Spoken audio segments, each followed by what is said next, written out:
What's up guys, JD Customs here, and today got a pair of crispy clean white Air Forces. You know they're a little bit worn. I'll focus it here. You can see a little bit worn.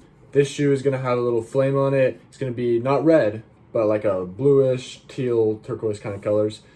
Then the other shoe, which I actually already customized, but the intro sucks, so I'm redoing it here. I did a wave on the swoosh.